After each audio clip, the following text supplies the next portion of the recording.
Ouais, on reprend le gros défi là, ce week-end avec le Havre qui vient, qui a perdu qu'un seul match. Il reste sur une superbe série. Comment vous l'appréhendez ça? Bien sûr, c'est vrai que c'est une équipe qui est sur une bonne série avec des matchs qui se ressemblent pour elle, c'est-à-dire très solide, qui ne prend pas beaucoup de buts, très efficace, et où on sent surtout un esprit d'équipe, où tout le monde travaille bien pour son équipe. Et je trouve surtout qu'il y a un bon mix sur leurs titulaires, par exemple 5-6 joueurs d'expérience. Les Cal, voilà, Taïb, ils ont des joueurs, Mayembo, Gibo, vraiment d'expérience, et puis leur jeunesse issue de leur formation, qui leur amène aussi d'autres choses. Donc voilà, comme je vous l'avais dit il y a quelques temps, on s'attaque aussi, le hasard un peu du calendrier, des équipes vraiment du cœur de la Ligue 2, et même au-delà, parce qu'aujourd'hui c'est une équipe qui a la plus grosse dynamique. Donc voilà pour l'adversaire. Après, nous, on va essayer de bien les contenir, rester à notre niveau, c'est-à-dire aujourd'hui je pense que quand vous êtes aussi nous dans une petite série, le danger quand la série s'arrête, c'est que vous en oubliez les fondamentaux. Donc rester concentré nous sur l'état d'esprit de l'équipe, sur contenir des adversaires comme ça, d'abord bien défendre, continuer de bien avancer, pas concéder trop d'occasions. Je pense que c'est dans ce sens-là que les joueurs doivent prendre le match, parce que quand vous en oubliez ça, c'est souvent là que vous êtes stoppé parfois quand vous enchaînez un petit peu les matchs et justement la série. Vous avez tendance à vouloir en tant que coach, en tant que joueur, faire progresser l'équipe, c'est une chose, partir dans d'autres sujets, mais en oublier les bases en fait, et les fondamentaux qui vous ont amené là. Donc ça sera un petit peu la marche à suivre, vous voyez, pour nous face à une belle écurie. On est content de les jouer quand même, les joueurs sont motivés à jouer des matchs comme ça. Donc vous dites attention à ne pas oublier ce qu'on a fait de bien ces dernières semaines. Attention à ne pas oublier ce qu'on a fait de bien, complètement, tout ce qu'il a fallu mettre dans les matchs, dans des matchs, comme je vous l'ai dit, un peu différents à chaque fois. Une fois, par exemple, jouer à 10, vous voyez, on a joué à 10, après Bastia, c'était un match différent, c'était la première victoire à domicile, revenir au score contre Caen, vous voyez, ce qui est plus dur à faire, arriver à mettre 3 buts à Valenciennes à un moment du match, c'était des scénarios un peu différents, et tout ça, ça a vraiment été grâce à l'état d'esprit de cette équipe, les joueurs qui débutent, les joueurs qui rentrent, qu'on a réussi à trouver maintenant, continuer à être justement sur ces fondamentaux, de déjà prendre les choses dans le bon bout, rester à notre place et bien contenir des adversaires aussi d'un autre calibre maintenant. Voilà.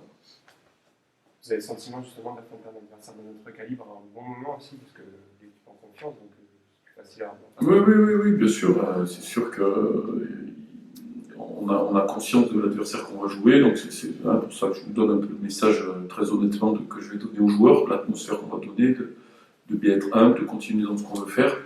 Mais c'est vrai que voilà, une fois que, comme je vous le dis, qu'on prend les matchs par le bon bout, ce que je dis souvent à mes attaquants, c'est parce que vous défendez bien que vous êtes récompensé et que après vous avez cette bonne agressivité, ce bon jeu combiné pour marquer les buts.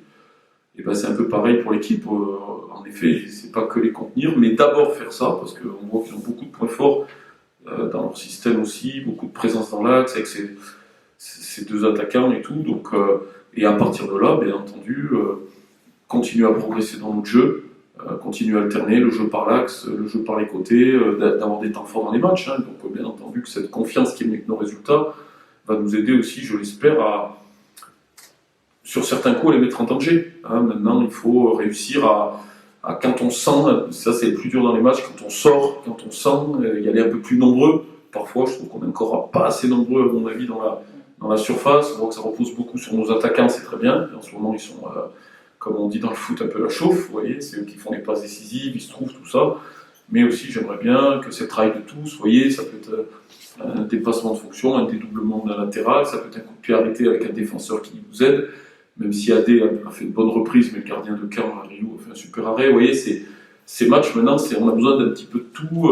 Et j'encourage, une fois qu'on défendra bien et qu'on sera bien pris le match dans le bon sens, j'encourage mon équipe, grâce à la confiance, en effet, d'avoir parfois un petit peu ces dépassements de fonction, même si c'est pas tout le match, mais sur un coup, comme ça, d'essayer de mettre un petit peu cette folie qui peut aussi faire qu'on peut accrocher des équipes comme ça, bien entendu, ne pas en avoir trop peur. On a beaucoup parlé du du premier but, de l'incidence qu'il peut avoir. C'est vrai que là, c'est le Havre, ils n'ont fait que 7 pions, ça fait un tous les 2 matchs. Moi, je vous avoue, c'est toujours ce qui m'inquiète en tant que coach, parce que c'est une vraie stat, déjà, l'incidence du premier but dans un match. C'est souvent l'équipe qui l'emporte, donc c'est pour ça que j'étais quand même content de ce point et qu'on soit revenu un petit peu à la fin, après ce qui s'est passé en deuxième mi-temps contre Caen, parce que quand on est coach et qu'on joue ce type d'équipe qui est vraiment solide, et qu'on sait que c'est une équipe qui, elle, va jouer le match de manière équilibrée, si elle a la chance de marquer après, va changer de match. Il va vraiment fermer, va vous contrer, va mettre le scénario qu'elle veut mettre au match. Donc nous, qui sommes encore un petit peu parfois dans le doute, c'est vrai que c'est parfois nos craintes. Mais bon, les craintes ne doivent pas aussi nous faire déjouer, ne doivent pas nous faire prendre le match à l'envers. On voit quand même que ce qu'on a fait contre Caen, justement, pouvoir y revenir, ce qu'on a fait dans les derniers matchs avec des scénarios différents, doivent toujours ce même discours nous faire dire qu'il faut quand même, comme je le dis, encourager mes joueurs, même si c'est que par à coup contre ces équipes qui nous sont, je pense, un peu supérieures d'un point de vue, c'est pas négatif, mais supérieurs aussi d'un point de vue individuel, oui, des fois dans les appuis, dans la maîtrise technique, et quand même essayer de se mettre au niveau et de faire notre jeu, parce qu'on voit que les derniers buts qu'on a marqués quand même, ils sont pas revenus du fruit du hasard, c'est quand même quand on arrive à un peu plus s'ouvrir, jouer, qu'on marque des buts construits. Sur la semaine, ça sera les mêmes, il n'y a pas d'autres blessés à part Jérémy Bachot. Non, sur la semaine, pas de blessés. On a Redouane qui a le troisième jaune la semaine avant, vous savez, donc suspendu. Mais bon, on va pallier avec notre groupe qui est bien conséquent. Jérémy, toujours. Jérémy, je pense qu'on a eu quelques examens supplémentaires, parce que j'anticipe peut-être si vous posez la question. Je pense que du coup, c'est une bonne déchirure, comme je vous l'ai dit, dans la bonne zone. Donc, sur un poste de gardien, je pense qu'il va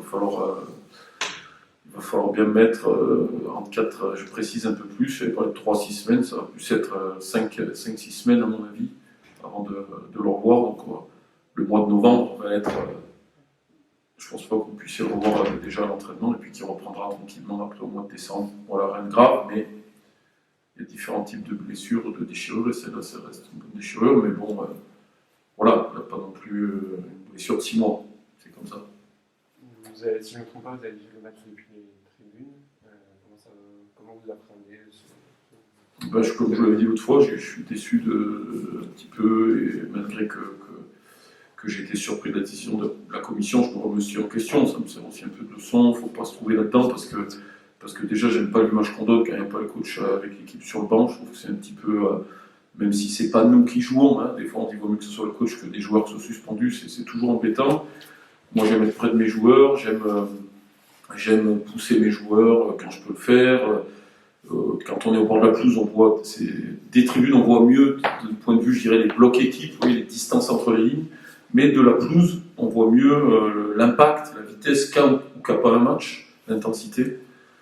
Mais je prendrais le positif d'être donc, du coup dans la tribune, parce que j'aurais pas le choix, et d'être très concentré, d'être dans la tribune pour voir d'autres choses, aider mon staff différemment. Mais par contre, on s'est bien organisé avec mon staff, là j'ai entièrement confiance, si vous voulez, en eux. C'est pas que j'ai pas confiance en eux sur le bord, bien entendu, ils savent faire, mais je pense quand même que j'aime pas donner cette image de mon tribune, et je pense que même si c'est un pourcentage infime, j'ai quand même aussi un petit peu mon rôle à pousser mes joueurs, et de pas y être, c'est toujours embêtant, donc tant mieux que ce soit un match, et on s'est organisé pour, et faisons le dos rond pour moi aussi, malgré que je ne pensais pas en tort, si vous voulez, pour plus que ça se reproduise, de ne pas être avec eux.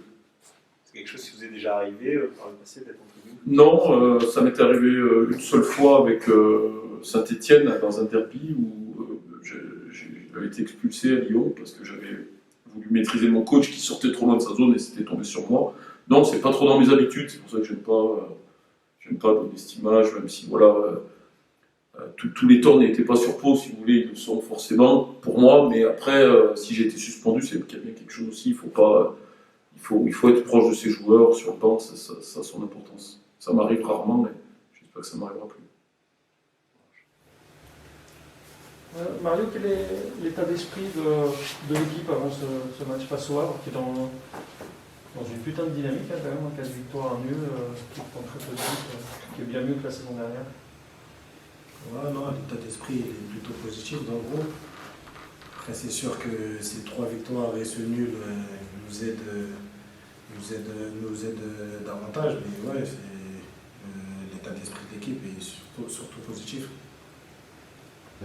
Est-ce que si on dit que tu as réussi un match référence, un match contre Caen, à titre individuel, tu es d'accord ou pas? On a le sentiment que tu montais en puissance sur ce match? Non, match référence, non, je pense pas, parce que oui, comme vous le dites, je monte en puissance parce que j'avais besoin de rythme, etc. Mais de match en match, ça va de mieux en mieux, donc un match référence, je pense pas.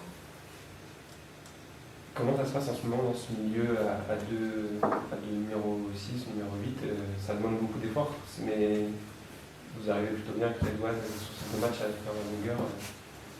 Même si je fais du coaching justement, parce que ça demande beaucoup d'efforts, je suppose. Ouais, non, si, ça demande beaucoup d'efforts, mais après, on a la chance d'avoir des milieux dans cette équipe qui veulent justement se dépouiller pour l'un et l'autre.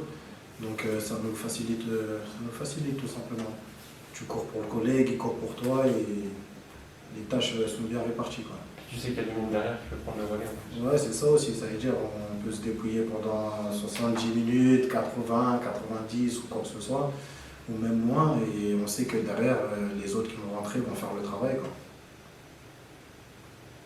Comment juste tes premiers mois à Dunkerque, tu arrives à faire le mercato, comment tu t'es adapté au sein du club et même tous les jours, est-ce que tu te sens bien?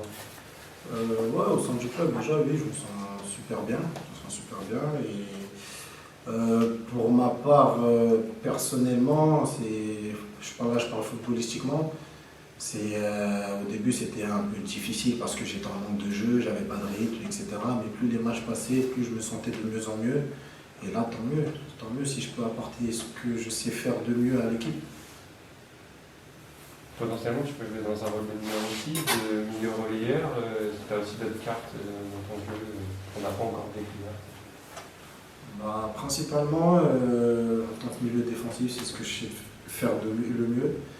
Donc après, si je suis amené à jouer un autre poste ou quoi que ce soit, je devrais m'adapter. Mais en tout cas, pour le moment, je ne me pose pas la question parce qu'on me demande de jouer en tant que milieu défensif, je joue en tant que milieu défensif.